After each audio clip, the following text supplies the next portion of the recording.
Deus é todo poderoso e Deus está em todos os lugares. Amém?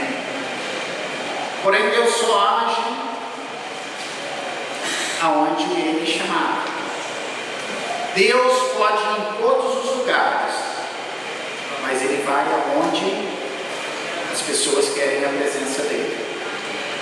Aonde tem a presença de Deus, tem a presença dos atributos de Deus. Quais são os atributos de Deus, pastor? Deus é amor, então onde Deus está, tem amor. Deus é paz, aonde Deus está, tem paz. Deus é alegria, onde Deus está, tem alegria. Deus é a nossa força, aonde Deus está, nós temos força. A Bíblia diz que Deus é misericordioso sobre todos que o temem, aonde Deus está, tem misericórdia. Então, aonde falta amor, alegria, paz, misericórdia, força, é porque Deus não está naquele lugar. E Deus só não está no lugar quando as pessoas não querem que Ele esteja lá. Amém? Glória a Deus. A pastora Lindomar, no primeiro culto, ela falou na palavra de oferta sobre Ananias e Safira. Um homem e uma mulher que mentiram, e porque mentiram foram mortos, né? Aí, como eu não quero que você seja morto nessa noite, vou te fazer uma pergunta. Quem aqui tem o costume de ler sempre a Bíblia? Às vezes eu pergunto para as pessoas assim, mas por que você não lê a Bíblia? E as pessoas dizem para mim assim, pastor, eu não leio a Bíblia porque eu não entendo a Bíblia. Se você for ler a Bíblia, pegando um pedacinho do Antigo Testamento, um pedacinho do Novo Testamento, você realmente nunca vai ler a Bíblia, nunca vai entender a Bíblia. Você tem que entender a Bíblia no contexto. Então tem 3 coisas que eu vou te ensinar nessa noite que vão te ajudar a entender a Bíblia. Amém? Só que eu preciso da sua participação. Então cutuca na pessoa que está do seu lado e fala assim, quando o pastor perguntar, você responde. Então tem 3 coisas para você entender a Bíblia. Primeiro, prestar atenção nos detalhes. Amém? Repita comigo, prestar atenção nos detalhes. Diga. Então a primeira coisa é prestar atenção nos detalhes. Eu vou mandar vocês virem para o primeiro culto. O primeiro culto estava cheio, mas ninguém falou nessa altura. Parabéns. Amém? Então, primeiro, prestar atenção nos detalhes. Segundo, imaginar a cena. Segundo, imaginar a cena. E terceiro, fazer perguntas para o texto. Terceiro, fazer perguntas para o texto. Então, para mim entender a Bíblia, eu faço 3 coisas. Primeiro, presta atenção nos detalhes. Segundo, imagino a cena. E terceiro, eu faço pergunta para o texto. Você quis falar aqui, amém? Glória a Deus. Então eu vou ler um texto para vocês. Eu quero que vocês prestem atenção nos detalhes, amém? Aí eu vou perguntar. Lucas capítulo 5, versículo 17 diz assim: E aconteceu que em um daqueles dias estava ensinando Jesus, e estavam ali assentados fariseus e doutores da lei, e que tinham vindo de todas as aldeias da Galiléia e da Judéia e de Jerusalém. E a virtude do Senhor estava com Jesus para curar. E eis que os homens transportavam numa cama um homem que era paralítico, e procuravam fazê-lo entrar e pô-lo diante dele. E não achando por onde o pudessem levar, por causa da multidão, subiram ao telhado e por entre as telhas o baixaram com a cama até o meio diante de Jesus. E vendo-lhes a fé, Jesus disse ao paralítico: Homem, teus pecados estão perdoados. E os escribas e os fariseus começaram a razoar, dizendo: Quem é este que blasfema? Quem pode perdoar pecados, senão Deus? Jesus, porém, conhecendo seus pensamentos, respondeu-lhes: Que arrazoais em vosso coração? Qual é mais fácil, dizer: Os teus pecados te são perdoados, ou dizer: Levanta-te e anda? Ora, para que saibais que o Filho do Homem tem sobre a terra poder de perdoar pecados, disse ao paralítico: Eu te digo, levanta-te, toma a tua cama e vai para a tua casa. E levantando-se logo diante deles, e tomando a cama em que estava deitado, foi para a sua casa glorificando a Deus. E todos ficaram maravilhados e glorificavam a Deus, e ficaram cheios de temor, dizendo: hoje nós vimos prodígios. Amém? Você prestou atenção nos detalhes? Você prestou atenção nos detalhes? Sim. Quantos paralíticos eram? Quantos paralíticos? Muito bem. Quantos homens estavam carregando os paralíticos? Quantos homens estavam carregando o paralítico?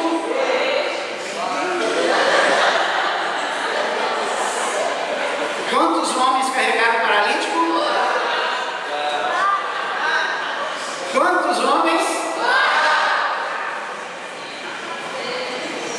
Vou começar de novo, tá? Quantos paralíticos eram? Quantos homens carregaram o paralítico? Quantos homens? 5, queridos. O paralítico também era homem. O bonitão estava no primeiro culto, já teve lá 5. Depois eu te pego lá atrás. Então, queridos, o negócio é o seguinte. Então nós prestamos atenção no detalhe. O detalhe é o seguinte: um paralítico, 4 homens carregando ele e 5 homens na história. E agora nós vamos fazer um filme dessa cena. E você sabe que em filme pode tudo, né? Não tem impossível para filme. E como é que vai ser o nome do nosso filme? 4 homens e uma... 4 homens e uma missão. Agora imagina comigo a cena, querido. Me ajuda aí, você tem que me ajudar. Vai imaginando aí. Pastor, não é pecado? Não, querido, não é pecado você tentar imaginar a cena da maneira que você consiga entender. Aí imagina o seguinte: o paralítico está lá na casa dele, deitado no chão, todo quieto, só mexe a cabecinha para lá e para cá. Aí alguém passa e diz assim: ei rapaz, tu vai lá hoje? Lá onde? Rapaz, lá onde Jesus vai estar aqui, Jesus de Nazaré, e falaram que ele vai fazer um culto de cura aí, que vai pegar. Aí o paralítico já ficou doido, falou assim: é hoje, né? Aí o paralítico pegou o celular dele. Pastor, mas na época de Jesus tinha celular? Não, querido, nós estamos fazendo um filme, no filme já tinha celular. E aí ele botou um louvor: hoje o meu milagre vai chegar. Ficou todo animado. Aí pegou o telefone, ligou para os amigos dele e falaram assim: olha, fiquei sabendo que Jesus está na área e que ele vai curar, só que não tem como sair daqui, eu preciso de uns amigos para me levar. E você é o primeiro que eu estou ligando, você vem? Daqui a pouco eu estou aí. Aí daqui a pouco chega o primeiro amigo. Quem é o primeiro amigo que chega? O amigo mais gente boa. O amigo mais gente boa dele torceu para o Atlético Mineiro. Tem alguém aí que torce para o Atlético Mineiro? Além de mim? Só eu sou gente boa aqui nesse lugar. Aí o atleticano chegou com ele e falou assim: e aí, meu irmão, o que está acontecendo? Ele disse assim: rapaz, Jesus de Nazaré está na área e eu preciso ir para lá. E aí eu liguei para 4 amigos, mas só você chegou aqui, e agora se os outros não é? Se os outros não viessem, você me esquenta a cabeça que eu estou contigo no ar. Eu te carrego sozinho. Se não der, vai nós dois. Nós somos do Clube Atlético Mineiro. E aí chegou o segundo. O segundo era o quê? Um flamenguista. Tem algum flamenguista aí? Aí o flamenguista chegou e já deu logo o recado dele. Aí, peixe, o negócio é o seguinte: os homens passaram lá em casa, fizeram uma revista no barraco geral, por isso que eu cheguei atrasado. O terceiro era um São Paulino. Aí ele já chegou falando: aí, mano, eu vinha conversando aí com as minas e estava no celular e o guarda passou a mão no. E aí chegou o quarto. Quem que você acha que era o quadro? Hã? Um vascaíno. Vascaíno, querido. Vascaíno era o sujeito que estava lá, o paralítico. O Vasco está na segunda. O quarto é um santista. Por que é santista? Porque Deus é santo, querido. Então tinha que ter um santista no meio. E aí, aqueles 4 homens vão lá, pega lá, sobe pega cada um de um lado, bota ele aqui e vão andando. E o santista na frente, todo marrento. Vaza, abre, paralítico passando para receber o milagre de Jesus. Parecia jogo do Atlético, querido. Não tinha lugar para passar. Bateu nas costas de um cara e falou assim: dá licença aí para me passar com o paralítico. O cara olhou para trás e falou assim: rapaz, eu estou esperando o meu milagre. Eu sou surdo e mudo. Oh, glória a Deus, já fui curado. E aí aqueles caras chegaram, olharam, porta estreita, não dava para passar. E agora o que a gente faz? Botaram o paralítico no chão. O flamenguista olhou para ele e falou assim: não te levanta daí, sujeito. Não vai dar rolé. E foram procurar uma maneira. Subiram no telhado, olharam por uma fresta. O flamenguista olhou e disse assim: aí, mano, o homem está na mira. É hoje que o milagre dele chega. Foram lá com o paralítico. O cara com o paralítico fala assim: paralítico, amigo, temos 2 notícias para ti. Uma boa e uma ruim. Qual você quer primeiro? Me dá a boa. Cara, a boa é que tem como colocar você lá dentro. O paralítico já ficou: vou andar. E a ruim? A ruim é que o telhado é alto para tudo. Aí o paralítico: meu Deus, mas se eu cair eu vou machucar. O flamenguista: tu é um fanfarrão. Pede para sair. Pede para sair. Mas eles tiram ali. Desce, e quando Jesus veio descendo, Jesus se alegra e diz: a sua fé te salvou. Qual a dificuldade de entender o texto, querido? Se você prestar atenção no detalhe, se você imaginar a cena, se você fazer pergunta para o texto, você vai entender a Bíblia. Amém? Amém. Glória a Deus. Deixa eu lhe falar uma coisa, com muito amor e com muito carinho nessa noite. Ainda que Deus não te dê mais nada, Ele já deu tudo que você precisava. Ainda que Deus não te dê uma casa, ainda que Deus não te dê um carro, ainda que Deus não te dê um marido, Deus já deu tudo para você. Ele te deu vida. Ele deu o seu Filho Jesus na cruz por nós. Daqui a pouco nós vamos receber um corpo glorificado. Lá no céu vai ser uma maravilha. Lá no céu não tem ruga, lá no céu não tem doença, lá no céu não tem gordo, lá no céu não tem magro, lá no céu não tem feio. Tudo que nós precisamos aqui na terra é buscar a Deus. Mas como, pastor? Com fé. Não dá para buscar a Deus meia boca. A gente tem que buscar a Deus como aquela mulher do fluxo de sangue. Ela buscou a Deus, ela buscou Jesus e ela disse: se eu simplesmente tocar nele, eu vou ser curado. Então ela saiu de casa dizendo assim: ou eu toco em Jesus, ou eu toco em Jesus. O cego de Jericó, ele ouviu Jesus está passando, ele começou: Jesus, filho de Davi, tenha compaixão de mim. E quanto mais as pessoas mandavam ele calar a boca, mais alto ele gritava. E quando Jesus mandou buscar ele, os que mandavam ele calar a boca começaram a bater, pegaram ele pela mão: vamos lá que eu te levo lá em Jesus. Quando tu começa a gritar para Deus e Deus começa a te ouvir, está todo mundo querendo tirar uma casquinha da unção que Deus está derramando sobre você, querido.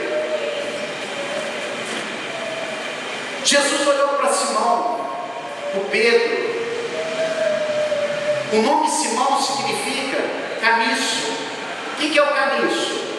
Era uma planta fininha, que uma hora estava deitada, uma hora estava em pé, era igual Simão Pedro, uma hora estava caminhando sobre as águas, outra hora estava afundando por falta de fé, uma hora estava pregando: contigo eu vou até a morte. Jesus na outra estava com medo de uma criança, Mas Jesus conhece o nosso íntimo, porque foi Ele que nos provou. Jesus olhou para Pedro e falou assim: Pedro, você é uma pedra, você é uma rocha, Pedro. As pessoas às vezes elas ficam muito preocupadas com as situações que o diabo vai investir, que o diabo vai vir contra a nossa vida, querido. Mas um dia Jesus disse assim: lá vem o príncipe deste mundo e nada tem em mim.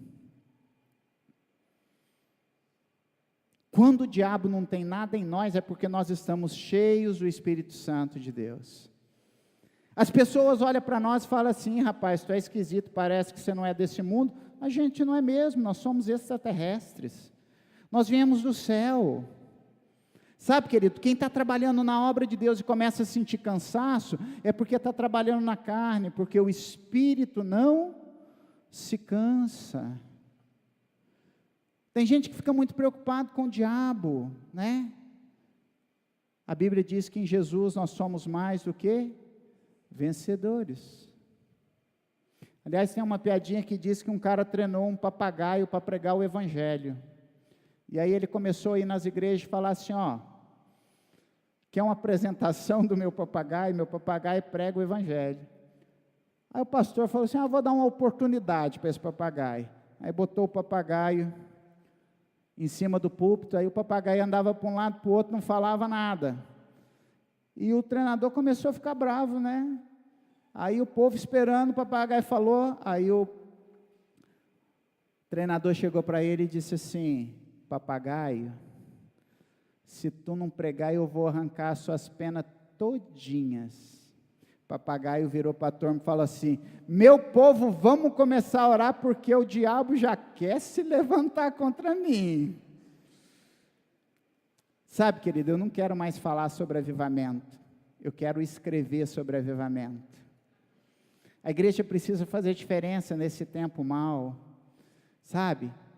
A igreja do Senhor Jesus Cristo, não são as igrejas, Jesus só tem uma igreja, que tem um monte de denominação, mas tem denominação que faz culto para o homem, nós devemos fazer culto para Deus. Tem gente que, se não for o pastor tal que está pregando, vai embora.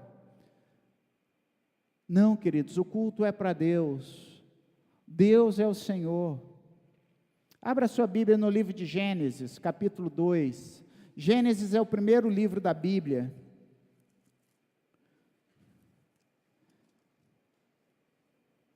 Gênesis capítulo 2, versículo 4, quem achou diga amém. Glória a Deus. Diz assim: estas são as origens do céu e da terra, quando foram criados no dia em que o Senhor Deus fez a terra e os céus. Toda a planta do campo ainda não estava na terra, e toda a erva do campo ainda não brotava, porque ainda o Senhor Deus não tinha feito chover sobre a terra, e não havia homem para lavrar a terra. Um vapor, porém, subia da terra e regava toda a face da terra. Amém? A Bíblia diz que Deus criou o mundo em 7 dias e depois descansou. Deus criou a terra, criou o homem e descansou. Porque depois que Deus criou a terra e criou o homem, Deus criou a mulher. Aí nem o homem nem a mulher, nem Deus descansou mais. A mulher te vê no sofá e ela te pergunta assim: Zé, o que você vai fazer agora? Se tu cair na besteira de falar assim nada, já era. A Bíblia diz que aquele que encontra uma esposa encontra um tesouro. Aquele que encontra uma esposa ganha o favor de Deus. E só com o favor de Deus para você aguentar uma mulher, meu filho.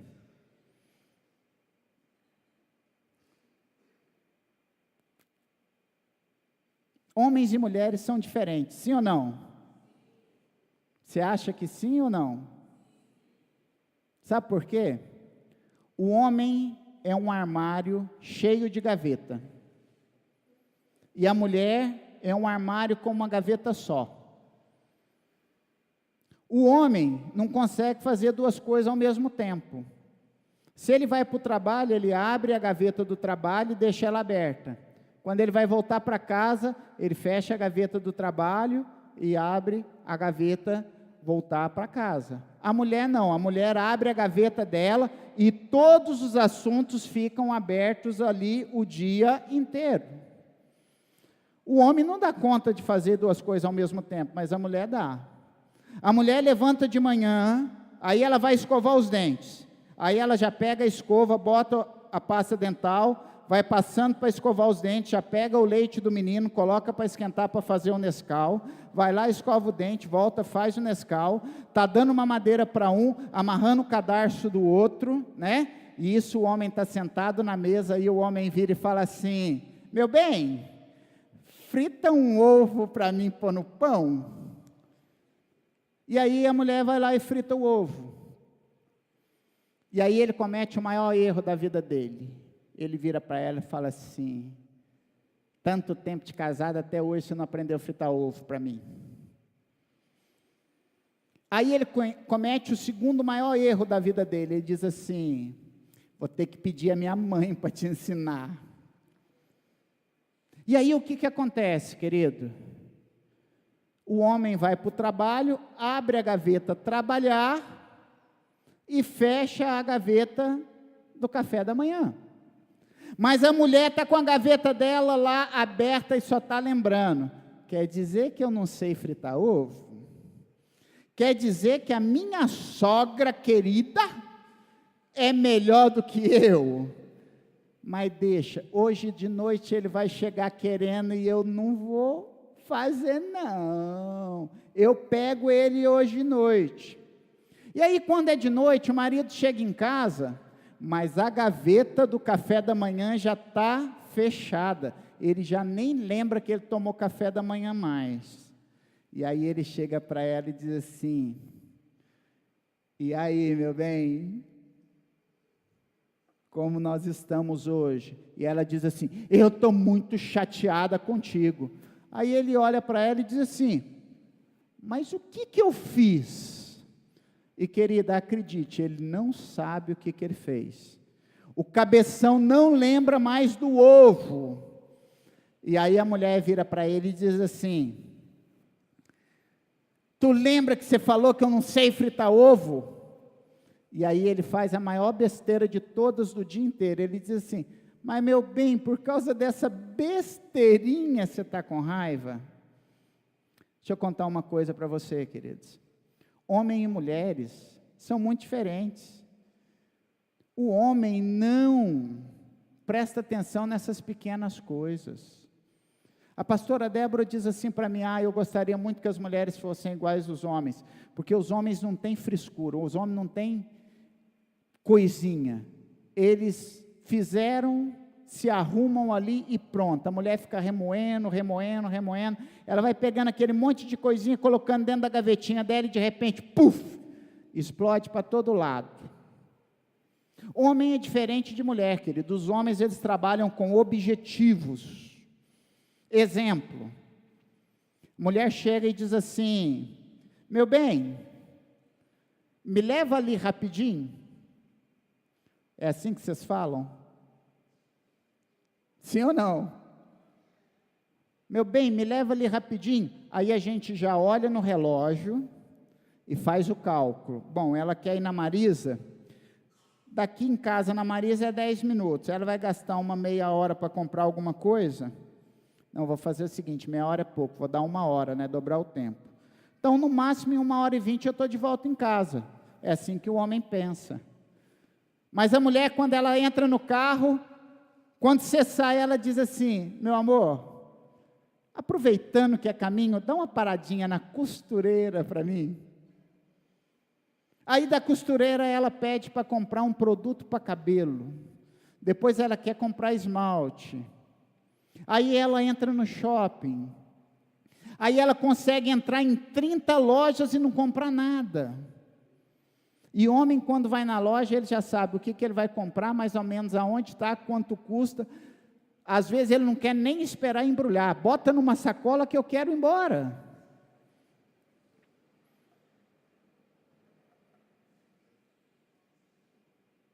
Agora o negócio é o seguinte: nenhum homem consegue viver sem mulher. Porque Deus disse: não é bom que o homem esteja só. Outro dia um amado chegou comigo e falou assim: pastor Luiz, eu não consigo entender a minha mulher. Eu falei: se não é para entender mesmo, querido, é para você receber, receba. A mulher disse assim, a irmã: ah, pastor, eu queria um homem inteligente, sensível, bonito, que me ouvisse. Eu falei assim: minha filha, esse homem não existe. E se existir, você pode ter certeza que não é homem, não. Não adianta a mulher querer que o homem seja igual a ela. Não adianta o homem achar que a mulher vai ser igual a ele. Não vai, querido.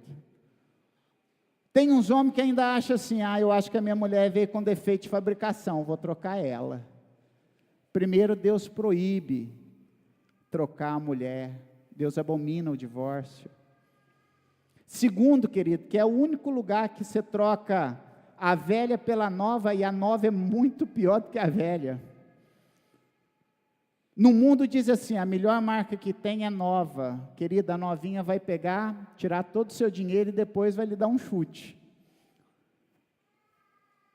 Casal de igreja precisa ler constantemente 1 Coríntios capítulo 13, o amor é paciente, o amor é sofredor, o amor não é egoísta, o amor tudo sofre, tudo crê, tudo espera, tudo suporta. Quando nós nos casamos, nós precisamos estar prontos para suportar o outro em amor. A gente olha para o outro, querido, mas a gente não é fácil. Eu tomo por mim, eu não sou fácil. A pastora Débora disse que eu estou mais velho do que nunca, que eu estou muito rabugento.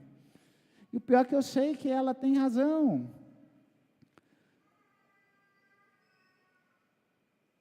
Todo casamento passa por um período de crise, porém, toda crise num casamento não é uma crise dos dois, é uma crise de um só. Se a mulher está em crise, o marido tem que ajudar ela a sair da crise. Se o marido está em crise, a mulher tem que ajudar ele a sair da crise. Pastor, e quando os dois estão em crise? É porque um dos dois pegou a crise do outro. Porque a Bíblia diz que é melhor serem dois do que ser um, porque se um cair, o outro ajuda a levantar. Então Deus nunca dá uma crise, Deus nunca permite uma crise nos dois. Quando os dois estão em crise é porque um roubou a crise do outro. Amém? Às vezes as mulheres chegam para mim e falam assim: ah, pastor, o homem é muito difícil. Aí eu pergunto para ela: mas o homem foi feito de qual matéria-prima? Você foi feita de qual matéria-prima, mulher? O certo, querido, é que verdadeiramente nós temos que nos suportar em amor. O homem que diz assim: ah, eu não aguento mais a minha mulher, é porque ele não está suportando ela em amor. Sabe quando o seu casamento vai ser um casamento super feliz? Quando você não estiver esperando nada do seu cônjuge. Quando você estiver dando para ele aquilo que ele precisa. Todo casamento, toda pessoa que casa dizendo assim: eu estou casando para ser feliz, dificilmente ela vai ser feliz. Agora, quando uma pessoa casa dizendo assim: eu estou casando para fazer o meu marido feliz, eu estou casando para fazer a minha esposa feliz, aí esse casamento vai ser um casamento feliz, porque o amor não é egoísta.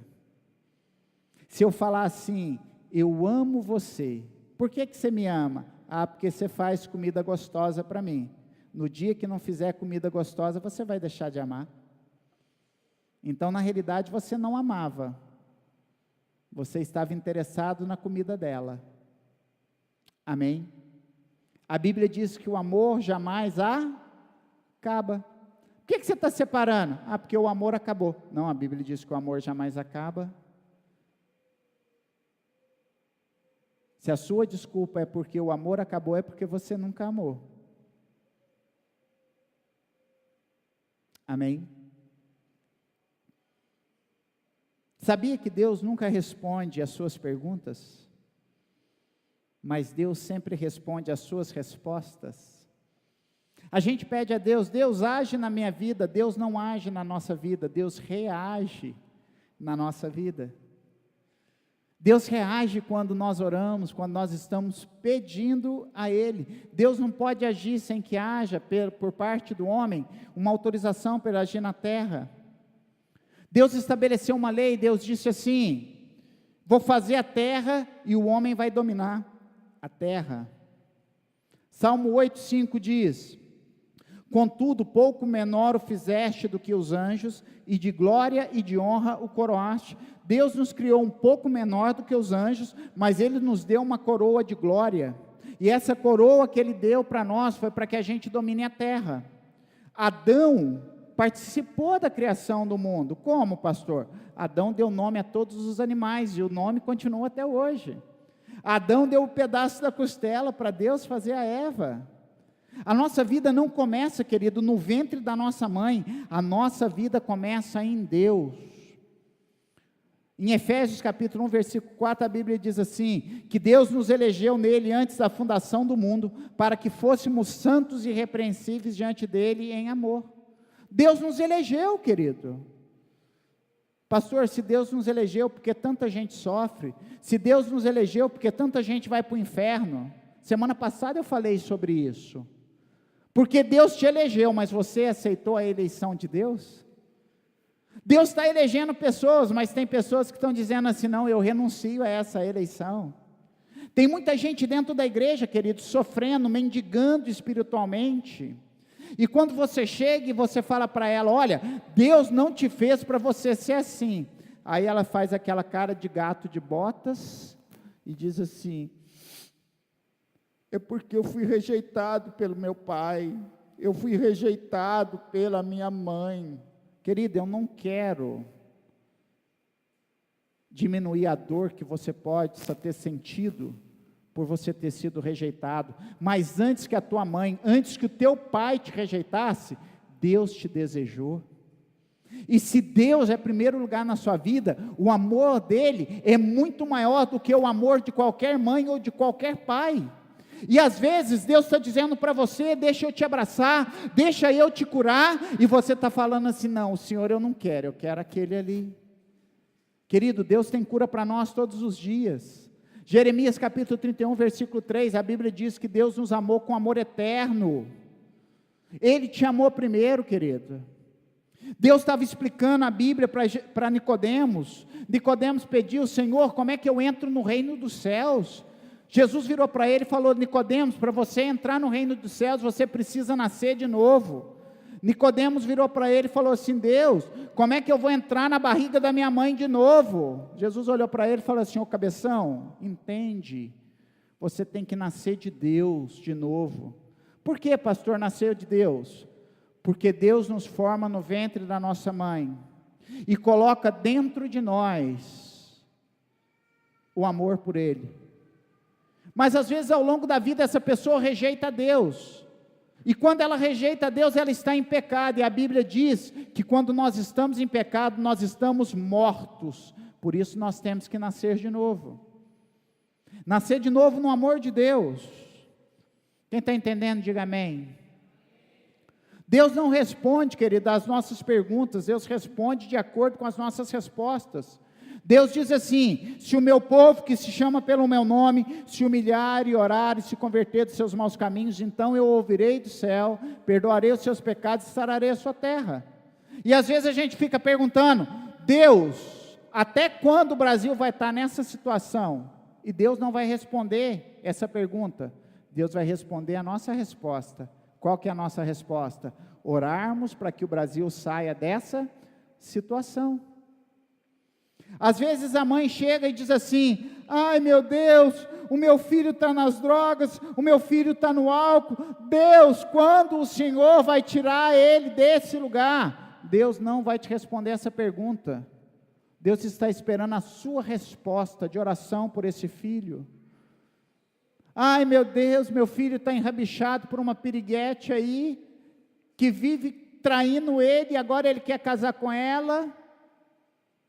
Quando o Senhor vai tirar essa mulher do caminho dele? Não vai tirar. vai tirar quando a sua resposta for 40 dias de jejum e oração pela vida do seu filho. Ai, meu Deus, como é que meu filho chegou nessa situação? Eu não tenho essa resposta. Eu tenho. Em algum momento você negligenciou a vida de oração para o seu filho. Deus não faz nada sem utilizar o homem, querida.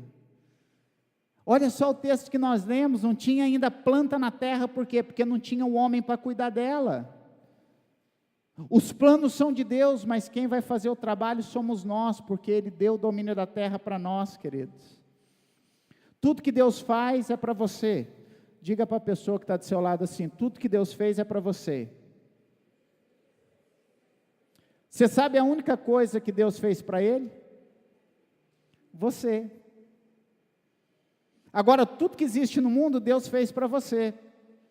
A Bíblia diz que Deus é espírito. Espírito precisa comer? Sim ou não? Não, mas Deus fez filhote. Por que Deus fez o filhote? Para você. Deus fez picanha. Deus precisa comer picanha? Não. Para quem que Deus fez? Para você. Deus fez açaí. Para quem que Deus fez o açaí? Todo mundo sorri, né? Deus criou todas as coisas, querido, para mim e para você. A Bíblia diz que a terra foi dada a nós, então se a terra foi dada a nós, cumpre a nós cuidarmos dela. Deus não vai fazer o trabalho que pertence a mim e a você, no nosso lugar. Deus não vai colocar dentro de você vontade de orar. Oração é disciplina, você que tem que se disciplinar e orar. A Bíblia diz que Deus olhou para Noé e falou assim, Noé, eu vou destruir a terra, o povo está muito mal. Noé perguntou para ele, quando? Quando você terminar a arca. Não era muito mais fácil para Deus ter feito assim, surge a arca? Era, mas sabe quantos anos demorou a arca para ficar pronta? 100 anos, e Deus esperou. Tem gente que diz assim, Deus, me dá uma mulher que me ame, uma mulher que me entenda, me dá uma casa, um carro e um trabalho que nunca falte dinheiro para mim, e aí eu vou te servir com alegria durante toda a minha vida. Querido, eu acho que até o diabo não ia suportar uma proposta dessa. Querido, Deus não está preocupado com o que você vai ter, Deus está preocupado com o seu caráter. Toda vez que Jesus fazia um milagre, Jesus dava um ensinamento, fazia um discipulado. Sabe por quê? Tem gente que recebe o milagre e vai para o inferno. Mas Deus gosta de nos ensinar, queridos.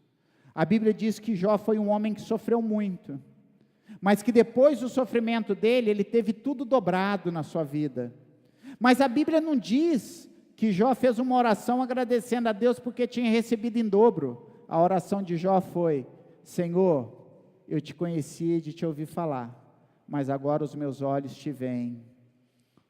Deus está preocupado, querido, com o nosso futuro, com a nossa eternidade. Tinha um pastor conhecido nosso, que a irmã dele tinha lúpus. Lúpus é uma doença considerada incurável. Ela estava no hospital entre a vida e a morte, e nós começamos a orar por ela, e Deus curou ela. Ela foi completamente curada. Passou um tempo, veio parafolia. Ela botou a fantasia dela e foi para o parafolia. Saiu do parafolia direto para o hospital. Lúpus de novo. Oramos de novo por ela, novamente ela foi curada. No ano seguinte, parafolia. Lá está ela de novo no parafolia. O lúpus voltou de novo. Terceira vez. Oramos de novo, ela foi curada. Deus virou e falou assim, não vou fazer mais milagre, ela precisa entender. O pastor foi lá, conversou com ela se arrependeu dos pecados dela. 2 dias depois, Jesus levou ela. Sabe por quê? Porque ela ia voltar para o parafolia. Ela ia ter o mesmo comportamento. Às vezes a gente se pergunta, Deus, por que eu não tenho um trabalho onde não me falte dinheiro?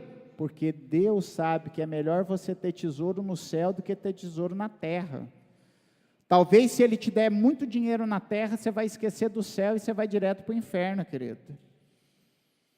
Qual que era o plano de Deus com relação ao povo no Egito? Era libertar o povo. Mas quem que Deus usou para libertar o povo? Moisés. Pastor, eu quero que os meus familiares se convertam. Eu também quero, querido, então começa a trabalhar para que isso aconteça. Pastor, eu quero que o meu grupo familiar cresça. Amém, querido, eu também quero, então começa a trabalhar para que isso aconteça. Pastor, eu quero que a igreja cresça. Eu também quero, querido. Mas enquanto não tiver gente para trabalhar junto comigo, junto com os pastores, a igreja não vai crescer mais. Sabe por quê? Toda semana nós vemos aqui 4, 8 pessoas, 12 pessoas se convertendo, mas quando não tem pessoas para consolidá-las, para trabalhar na vida delas, elas acabam se perdendo. Pega a sua mãozinha santa, toca no ombro da pessoa que está do seu lado e diga assim: você é a resposta de Deus para essa geração. Agora do outro lado, diga: você é a resposta de Deus para a sua família.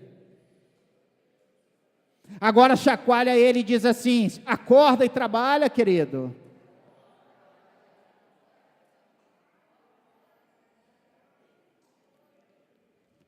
Olha que texto interessante que a palavra de Deus diz. Não precisa abrir. E apacentava Moisés o rebanho de Jetro, seu sogro, sacerdote em Midian, e levou o rebanho atrás do deserto, e veio do monte de Deus a Horebe. E apareceu-lhe o anjo do Senhor em uma chama de fogo, no meio de uma sarça, e olhou, e eis que a sarça ardia no fogo, e não se consumia. E Moisés disse: agora me virarei para lá, e verei esta grande visão, porque a sarça não se queima. E vendo o Senhor que se virava para lá a ver, bradou Deus a ele no meio da sarça, e disse: Moisés, Moisés! E ele disse: eis-me aqui. E disse: não te chegues para cá, tira os teus sapatos dos teus pés, porque o lugar em que tu estás é terra santa. Disse mais: eu sou o Deus de teu pai, o Deus de Abraão, o Deus de Isaque, o Deus de Jacó. E Moisés encobriu o seu rosto, porque temeu olhar para Deus. E disse o Senhor: tenho visto atentamente a aflição do meu povo que está no Egito, e tenho ouvido o seu clamor por causa dos seus exatores, porque conheci as suas dores. Por isso desci para livrá-los da mão dos egípcios, e para fazê-los subir naquela terra, a uma terra boa e larga, uma terra que mana leite e mel. Querido, preste atenção, Deus desceu para te fazer subir. Jesus desceu à terra, Jesus desceu à sepultura, Jesus desceu até o inferno, para fazer com que você suba para o céu. Deus desceu ouvindo o clamor do povo, para que eles pudessem sair do Egito e subir para uma terra melhor. Nós não podemos nos comportar como os mendigos espirituais, querido, que vêm para o culto pensando assim: eu quero que o pastor faça uma oração forte em mim. Querido, você é filho de Deus, você tem direito, peça direto para o seu pai. Não venha na igreja só para pedir, venha na igreja também para agradecer, porque Deus faz muita coisa na sua vida. Eu não sei quantas vezes você leu essa passagem aqui, mas o que a gente vê aqui? Enquanto Moisés não olhou para a sarça, Deus não falou com ele. Moisés está aqui, a sarça está ardendo, ele olhava daqui, e Deus está lá, quietinho, sem falar nada. Na hora que ele virou e falou assim: deixa eu ver o que está acontecendo. Aí Deus falou para ele: Moisés, tira a sandália dos seus pés, porque aqui é terra santa. Agora, por que Moisés teve que tirar a sandália? Sabe por quê, querido? Porque nenhum objeto nunca vai ser santo. Nós somos santos. Deus não está preocupado com os seus objetos. Deus não está preocupado com os bens que Ele tem te dado. Deus está preocupado com você, queridos. Sabe por que Deus te deu uma ocupação? Sabe por que Deus quer que você trabalhe para Ele? Porque mente vazia, oficina de Satanás. Tem muita gente que Deus está dando a visão, mas como ele não quer ir lá ver o que Deus está fazendo, Deus passa para outro. Deus está pedindo muita gente, falando assim: fala do meu amor para aquela pessoa, mas a pessoa está sentada, não está fazendo, e Deus vai passar para outro, e você vai perder a sua bênção. Queridos, o céu não é um lugar para boas intenções. Deus não está preocupado com as suas boas intenções, Deus está preocupado com as suas atitudes. O céu é um lugar de gente que tem atitude, de gente que é eficaz, não de gente que é eficiente. Porque uma pessoa eficiente, ela pode colocar todas as cadeiras arrumadinhas, deixar aqui tudo limpinho, mas ela não está fazendo o que Deus quer que ela faça. O serviço dela está excelente, mas não é aquilo que Deus quer. Deus disse para nós irmos fazer discípulos. Quando você se interessa, querido, pela visão de Deus, Deus te dá coisas sobrenaturais. Pastor, mas Deus nunca falou comigo o que é para me fazer. Querido, Ele falou aqui, ó, ide por todo mundo, fazeis discípulos, ide ganhar pessoas. A terra só vai receber chuva, querido. Chuva significa prosperidade, chuva significa crescimento. A igreja só vai crescer quando houver trabalhadores para ela. Deixa eu te falar, se o seu clamor não sobe, Deus não desce. E se Deus não desce, você não sobe. Sabe por quê que a mulher é a coisa mais linda que Deus fez sobre a terra?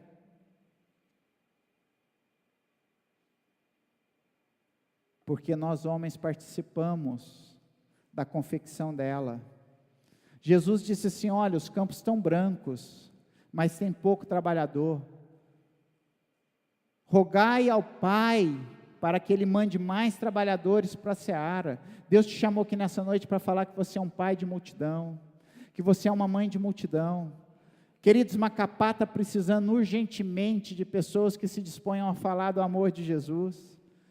O povo que estava no Egito clamou, Deus ouviu e mandou Moisés. O povo de Macapá está clamando, Deus ouviu e está mandando você. E você tem que fazer a mesma coisa de Moisés. A Bíblia diz que Paulo ouviu o Espírito Santo falar com ele, passa aqui na Macedônia e nos ajuda. Tem um povo que está precisando de ajuda, queridos. Tem um povo que precisa de ajuda, e você é a ajuda que esse povo está esperando. O diabo sempre usou uma arma de colocar medo no coração das pessoas. Ah, pastor, eu tenho medo de falar do Evangelho. Se você tem medo é porque você ainda não tem a certeza de Jesus dentro do seu coração. Porque a Bíblia diz que o verdadeiro amor lança fora todo medo, e Jesus é o amor.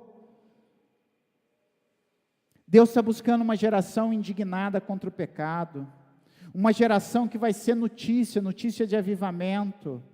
O mundo espera, queridos, pela manifestação dos filhos de Deus, o mundo espera pela sua manifestação.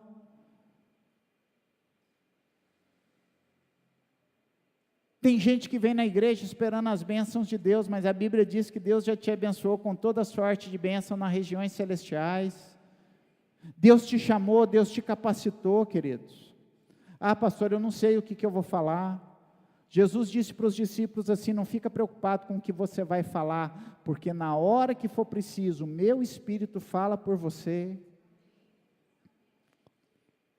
Quantos aqui têm vontade de falar do amor de Jesus para as pessoas, mas não tem coragem, fica tímido? Nessa noite Deus quer tirar isso de você. Deus quer te dar uma unção. O que é unção, pastor? Unção é o poder de Deus sobre a nossa vida, para a gente fazer aquilo que precisa ser feito, que a gente não tem coragem. Eu entro em crise quando eu olho o segundo culto assim vazio, eu falo assim, meu Deus. Sabe quando eu vou estar feliz? Quando os 2 cultos estiverem cheios, pessoa em pé. Aí eu vou falar assim, estamos saqueando o inferno. Aí eu vou entrar em crise para fazer mais um culto de manhã. Porque é isso que Deus espera, querido. Que a gente saqueie o inferno. Deus não está preocupado se você estudou em seminário. Deus não está preocupado se você é mestre na visão. Deus está preocupado com que se você está fazendo ou não o que Ele pediu para você fazer. Sabe por que a igreja não está cheia ainda? Porque você ainda não se dispôs a trabalhar. Pastor, mas eu estou trabalhando. Amém, querido. Mas nós temos que lembrar que nós somos um corpo. Se tiver 100 e 99 estiver trabalhando e não estiver trabalhando, Não está todo mundo trabalhando ainda. A seara é grande, querido.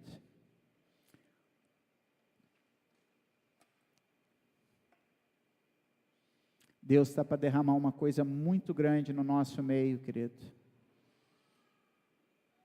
E eu preciso que você se levante, preciso que você tenha fé de que você é capaz, de que você pode. O diabo fala para você que você não pode, mas é mentira dele, você pode. O diabo tenta lembrar você do seu passado, e você acredita nele, mas a Bíblia diz que Deus pegou o seu passado, passou uma borracha, e Deus não se lembra mais do seu passado. Se o diabo te lembrar do seu passado, lembra ele do futuro dele. Olha, eu vou para o céu e você vai para o inferno. O diabo não tem poder sobre você. Maior é o que está em você do que aquele que está no mundo. Amém? Deus deseja que você saia daqui nessa noite com uma nova história sobre a sua vida, com uma nova história sobre a sua família. Você é capaz. Você não foi chamado para vir domingo a domingo, sentar aqui e não ter um filho espiritual do seu lado. Jesus disse para você: crescei, multiplicai, não só na sua família natural, mas também na sua família espiritual. Amém? Quantos querem nessa noite receber uma unção de ousadia, uma unção de intrepidez? Você deseja receber? Você quer fazer a diferença nesse tempo? Se você quer, fique de pé em nome de Jesus. Nós queremos orar com você. Eu vou pedir os pastores para virem aqui à frente.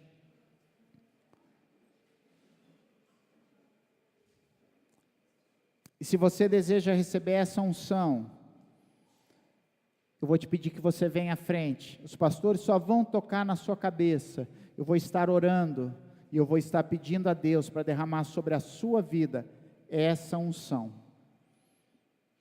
Amém?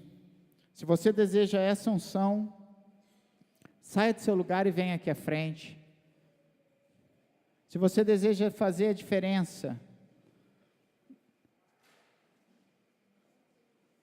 nessa cidade, na sua família, no seu local de trabalho, na rua que você mora, na vida dos seus vizinhos, dos seus parentes, vem aqui na frente, nós queremos orar por você. Depois nós vamos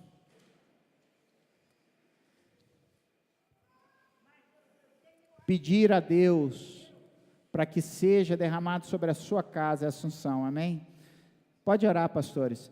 Pai querido, Deus de bondade, em nome de Jesus de Nazaré, nessa noite, nós te apresentamos cada vida que está aqui, ó Pai, e nós te pedimos, Pai, nessa hora, para que o Senhor derrame sobre eles uma unção de ousadia, Pai, uma unção de coragem, uma unção de conquista, Pai, em nome de Jesus de Nazaré, ó Pai, que o Senhor faça chover sobre eles, ó Pai, uma chuva de avivamento, Pai, aviva a vida deles, aviva, Senhor Jesus, que eles sintam, Senhor, o fogo do Senhor ardendo dentro dos seus corações, ó Pai, em nome de Jesus, em nome de Jesus, faz chover, Senhor, faz chover, Senhor,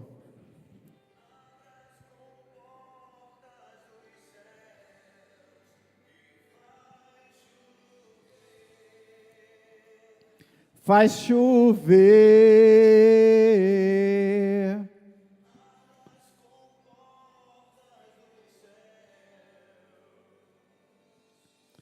eu vejo uma pequena nuvem, mas esse é o sinal, eu vejo uma pequena nuvem, mas este é o sinal, Faz chover, faz chover. Abre as comportas dos céus e faz chover.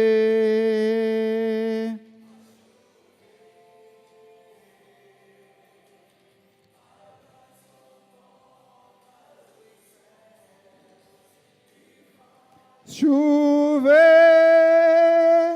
faz chover, Senhor, faz chover sobre as nossas vidas, uma chuva de avivamento, Senhor, em nome de Jesus de Nazaré, ó Pai, nós te pedimos que o Senhor faça chover, nós te pedimos que seja feita uma nova história sobre a nossa vida. Escreve uma nova história sobre a nossa vida.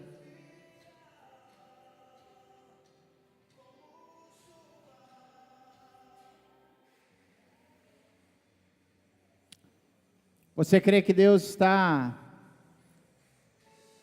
escrevendo uma nova história sobre a sua vida, sobre a sua família?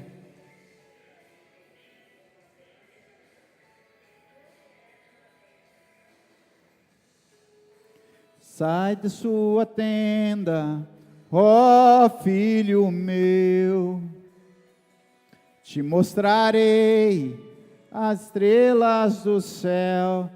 Sai da sua tenda, querido. Sai de seu lugar de conforto. Te mostrarei a areia do mar. Será que podes contar?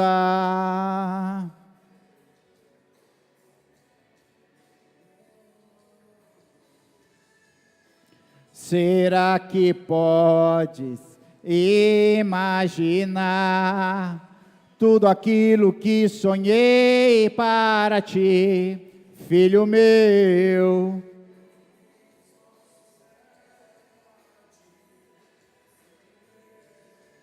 Minha bênção será sobre ti. Declare que a partir de hoje é uma nova história. Uma nova história Deus tem para mim. Declare que é uma nova história sobre a sua vida. Tudo aquilo que perdido foi, ouvirei da boca de Deus, te abençoarei. Uma nova história Deus tem para mim, um novo tempo.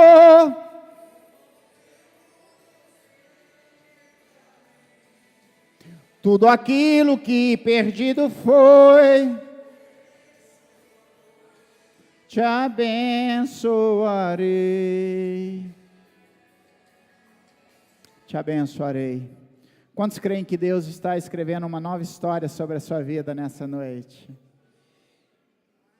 Deus está escrevendo uma nova história sobre a sua vida, querido, nessa noite. Deus está fazendo uma nova história sobre você. Você é forte, você pode, você consegue. Amém? Quantos estão aqui nessa noite que querem uma nova história com Jesus? Talvez você tenha andado distante dos caminhos de Jesus, ou talvez você nunca tenha aceitado Jesus, e essa é a hora, querido, de você receber Jesus Cristo como Senhor e Salvador de sua vida. Temos um amado aqui. Mais alguém nessa noite deseja receber Jesus como seu Senhor e Salvador?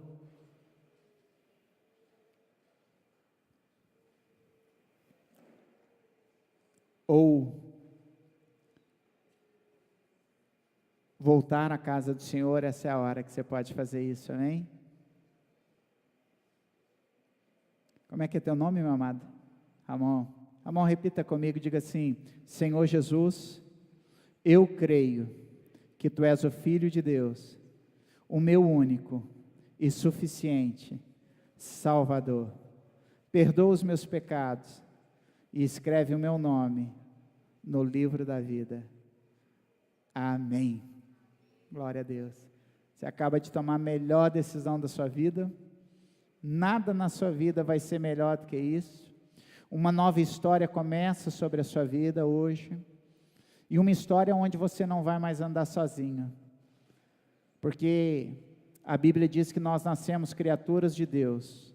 E quando nós fazemos essa oração, nós nos tornamos filhos de Deus. E a partir de agora você é filho de Deus. E você nunca mais vai andar sozinho. Porque tem muitos irmãos para andar junto com você. Eu queria que você olhasse para lá. E que você se sentisse muito bem-vindo à família de Deus. A partir de hoje você faz parte dessa família aqui, querido. E a partir de hoje nós estamos juntos. Não importa se seja atleticano, flamenguista, santista, São Paulino, na hora que tu precisar, vai ter alguém para te ajudar a carregar. Amém? Deus abençoe a sua vida, viu, querido?